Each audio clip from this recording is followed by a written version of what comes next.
Hello friends, ये जो आपका आर्टिकल है आपका प्लास्टिक वेस्ट मैनेजमेंट रूल्स पे है। ये मैं शॉर्ट तरीके से समराइज़ कर रही हूँ। ये अभी क्या हुआ है कि ministry of environment forest and climate change ने नोटिफाई किया है। तो समझते हैं ये रूल क्या है। पहले तो इसमें प्रोहिबिट किया गया है। प्रोहिबिट क्या किया गया है तो इम्पोर्ट, स्टॉक, डिस्ट्रीब्यूशन, सेल और use of single use plastics including polystyrene and expanded polystyrene. उसी तरह रीयूज़ के बारे में जो रूल्स है वो है कि अभी तक 50 माइक्रॉन्स तक अलाउड था आपका प्लास्टिक कैरी बैग, लेकिन अब उसको इंक्रीज़ कर दिया गया है टू 75 माइक्रॉन्स फ्रॉम 30 सितंबर और 120 माइक्रॉन्स फ्रॉम 31 दिसंबर। फिर तीसरा है आपका एक्सटेंडेड प्रोड्यूसर रिस्पॉन्सिबिलिटी। ये आपका एक तरह से लीगल फोर्स इसको दिया गया है। उसके बाद है कि जो थिकनेस है of non woven plastic carry bag उसको 16 ग्राम कर दिया गया है पर स्क्वायर मीटर। तो सिंगल यूज़ प्लास्टिक्स होता क्या है? सिंगल यूज़ प्लास्टिक्स होता है वो जो कि मोस्टली हम लोग यूज़ करते हैं प्लास्टिक कटलरी या ईयरबड्स या प्लास्टिक स्टिक्स फॉर बैलून्स, ऐसे जो सामान जिसमें प्लास्टिक यूज़ होता है और वो एक बार यूज़ हो गया उसके बाद उसका रीयूज़ नहीं हो सकता, उसको सिंगल यूज़ प्लास्टिक कहते हैं। जो इम्पैक्ट है सिंगल यूज़ प्लास्टिक का उसको समझते हैं। देखिए, पहला तो है कि ये इसका यूटिलिटी बहुत कम है लेकिन इसकी लिटरिंग पोटेंशियल बहुत ज़्यादा है। दूसरा है कि जो बहुत ज़्यादा ये वॉल्यूम ऐड करता है टोटल प्लास्टिक वेस्ट में। तीसरा कि जो सबसे बड़ा फैक्टर है कि जो हमारा टेरेस्ट्रियल या एक्वेटिक इकोसिस्टम है उस पर बहुत ज़्यादा ये ख़राब तरीके से, एडवर्स तरीके से इम्पैक्ट करता है।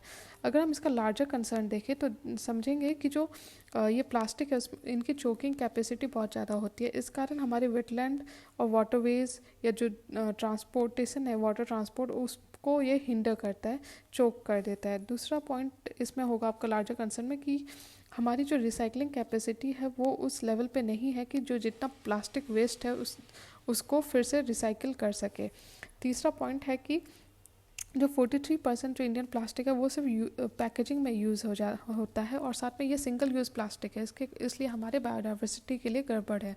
अगर हम की प्रोविज़न देखें अमेंडमेंट रूल्स में, जो मैं ऑलरेडी डिस्कस कर चुकी हूँ, तो इसमें आपका पहला आता है प्रोहिबिट, दूसरा थिकनेस रिलेटेड बात किया गया है, तीसरा जो इम्पॉर्टेंट पॉइंट है वो है कि guidelines for extended producer responsibility, जो प्रोड्यूसर है उसकी रिस्पॉन्सिबिलिटी होगी उसको रिकलेक्ट करने के लिए।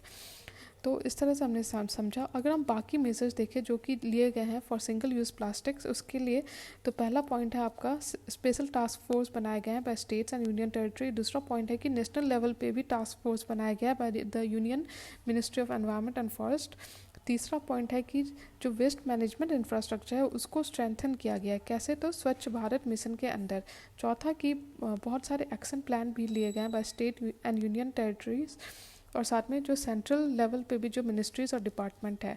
पांचवा पॉइंट है कि जो इंस्टीट्यूशनल मैकेनिज़्म है अलग अलग स्टेट्स और यूनियन टेरिटरीज़ में भी, उसमें भी जो सेक्शन 5 है एनवायरनमेंट प्रोटेक्शन एक्ट 1986 के अंदर, उसके डायरेक्शन को फॉलो किया गया है स्टेट और यूनियन टेरिटरीज़ में। छठा है कि अवेयरनेस जनरेशन और सातवां अलग अलग गवर्नमेंट एफर्ट ले रही है, जैसे कि आपका हो गया India plastic challenge hackathon 2021 for higher educational institution.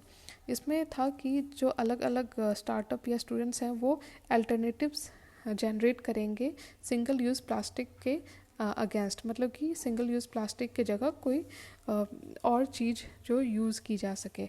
उसी तरफ आप अगर इंटरनेशनल लेवल पे देखोगे तो आप मेंशन कर सकते हो lastly 4th UN environment assembly, जो कि 2019 में हुआ था और यहाँ पे इंडिया ने रिजोल्यूशन लाया था to on addressing single use plastic product pollution. तो मैंने शॉर्ट तरीके से समराइज़ कर दिया आपका जो ये अमेंडमेंट है आपका plastic waste management amendment rule 2021। Thank you.